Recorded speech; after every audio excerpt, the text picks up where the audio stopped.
まず本当に体が私だろうかと。体ってのは新陳代謝繰り返してます。細胞レベルで言うと、日々死んで、日々生まれています。3年前の体はここにないなんて言われます。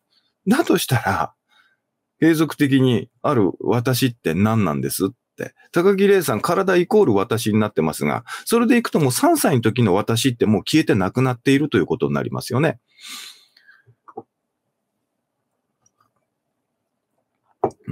で、こっから昨日の話になるんです。はい。ね、昨日は元はね、その生まれ変わりだとか、あるいはその霊魂の存在とか死後の世界だとかっていうことが、テーマになっていた話なんでね。で、多くの人は、この体にね、目に見えない霊体というエネルギーが重なって存在していると思ってるわけです。そして、そっちの霊体の方が主人であって、ね、主従関係でいくと、霊体が主人。ね、それに従っているのが体っていうような考え方を持っている人が多いわけですよね。で、まさにスピリチュアリズムと言われる、体系は、まんまそれで言ってるわけですよ。はい。人間とは体と霊体が重なっている状態であると。そして、この二つが分離しきった後に、ね、体は朽ち、霊体は存続するっていう、考え方をしているわけです。はい。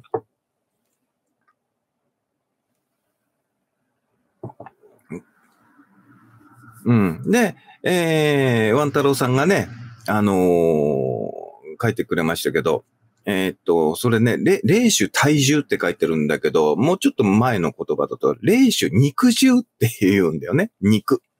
はい。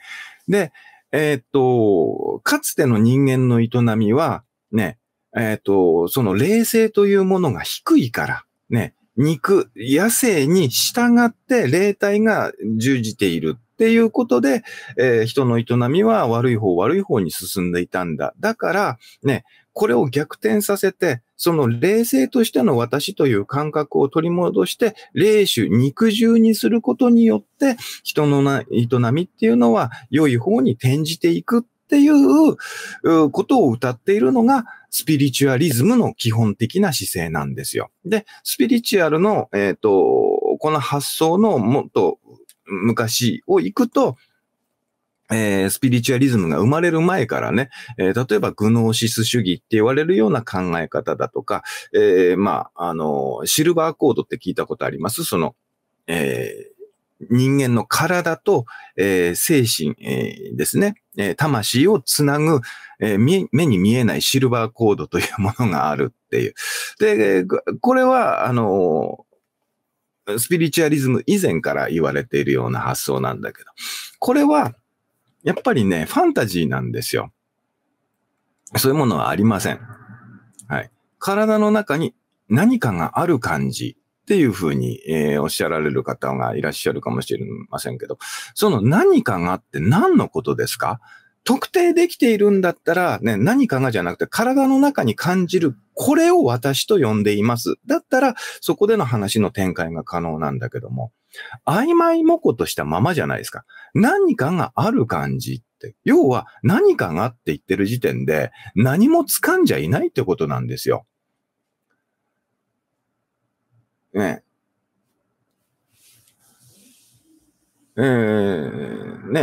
元子さん、何かがあると思いたいのでしょうねっていうのは、そうなんです。その何があると思いたいかっていうと、さっき説明したところの、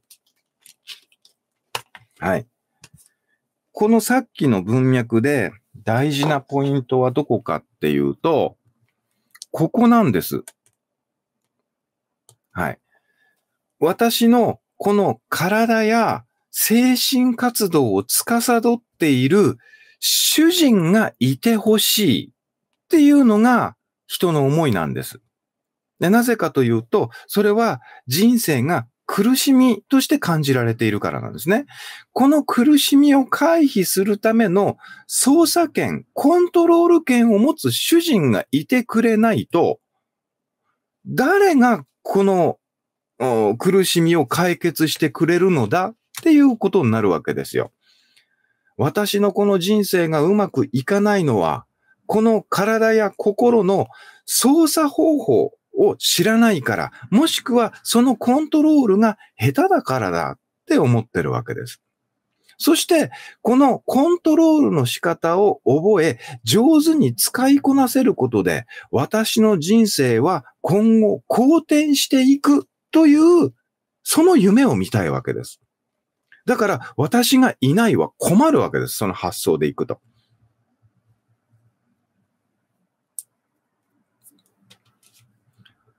クーさん、主人がいないと苦しみもないのでは？そうです。だから仏教が言ってるのは、この主人は存在しませんよ。だからそこを見抜くと、一切の苦役から解放されますよって言ってるわけです。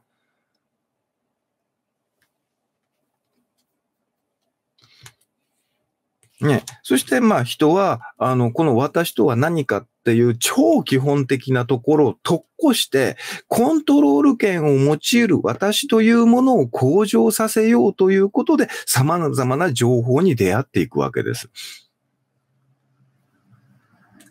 はい。で、この私とは何かということを、説明しているのが、昨日ちょっとお話しした五運という、お話です。これは仏教の教えです。はい。まず五運。はい。昨日の話、もうちょっと突っ込んで話を聞かせてくれという声があったんで、そこをね、中心にちょっとお話ししていきます。はい。五運上空とか、五運海空みたいな、こういう用語がお経ではよく出てきます。はい。で、この教えが言っているところ、ゆえに、霊魂はないっていう教えなんですよ。はい。メッシーさん、五運イコール自我で良いのかなって、そうじゃありません。説明してもどうして通じないんだろう、こんなに。そんなに難しいかな。ちょっと待ってね。この五運を今度説明していくよ。はい。五運というのは、どういう意味かっていうと、5つの集まりという意味です。ね。で、その5つの要素が集まることによって、分離意識というものが生じますっていう話なんですよ。だから五運イコール自我というよりも、五運という作用が自我、私がいるという感覚を生み出す作用になってるって話なんですよ。で、自我にも実体がないんですよ。自我という何かがこの中にあるわけじゃなくってとにかく、ちょっとついてこれる人だけついてきてみてください。はい。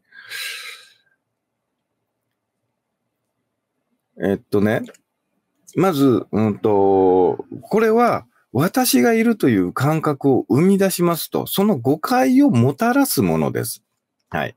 で、その5つの集まりって何が集まっているのっていうのが、式、住、創業、式というふうに言われてます。これを現代用語にしていくと、式っていうのは認識対象のことです。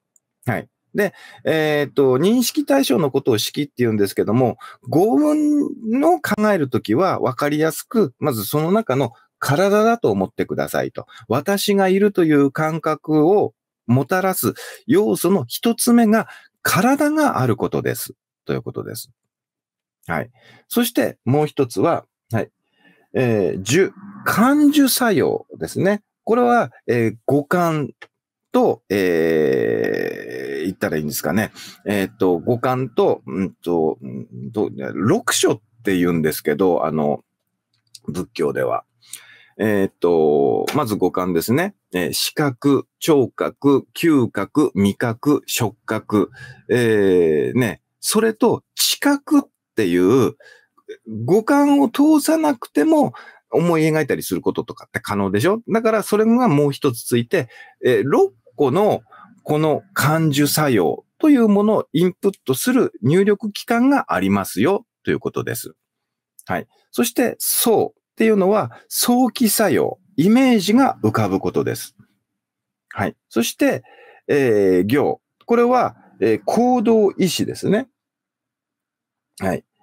簡単に言うと、僕たちの中にね、常にある、何々したいという衝動性みたいなものです。はい。で、識っていうのは認識作用です。はい。判断があるということですね。この5つが集まることによって、さっき言ってた、この中に何かがあるような気がするという、その何かを生じさせるわけですよ。ね。みんなが、いや、私というものをなんかつかめないけど、あるような気がする、あるような気がする、何かあるって、この漠然とした何かっていう感覚を生み出すのは、この5つの要素が集まることによって生じていますよっていうことなんです。なんですけども、これを個別で見てったときに、じゃあこの中に私の主人、本体、本性はどこに存在しているんでしょうねっていうふうに考えると、どこにもその中央指令センターに当たるところが見つからないんですね。体があることは体があること、感覚があることは感覚があること、イメージがあることってのは分離して考えてみると、ここが私だって言えるものがないわけです。で、一番多いのはさっきね、どなたかがおっしゃってた、体が私だっていうところの誤解が、一般的には一番多いですよねってとこなんだけども。じゃあ、体があって、この下がなかったら、私という感覚生じると思いますかっていうふうに行くと、体が私だってやっぱり言えないですよねってことなんです。わかりますかね？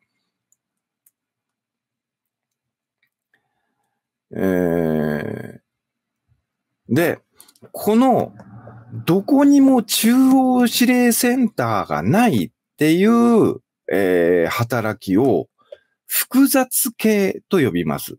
で、この複雑系っていうのは別に宗教用語ではありません。どちらかというと科学的な話に出てくるものなんですけど、複雑系科学とかって聞いたことありませんか？うん。はい。複雑系っていうのは、わからない方多いと思うんで、これも解説していきます。はい。ちょっと、ゼミナールになっちゃうけど。はい。複雑系とは、はい。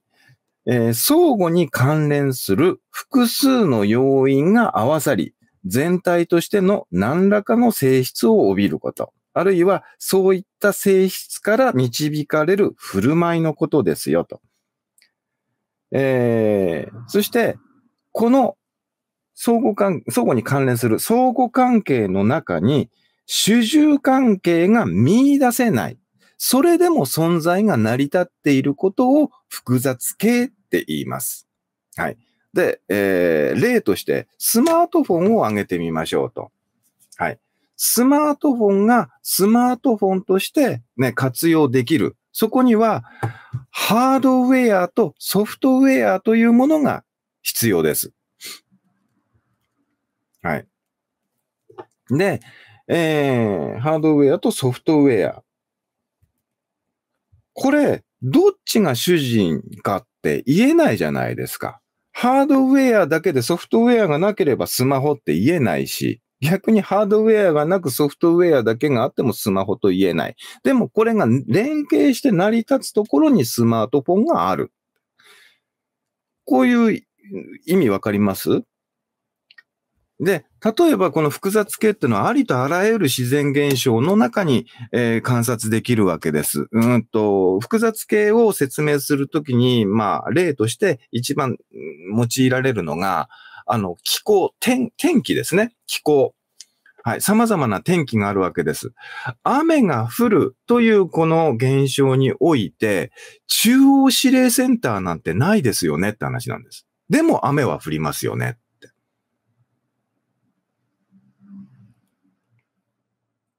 はい。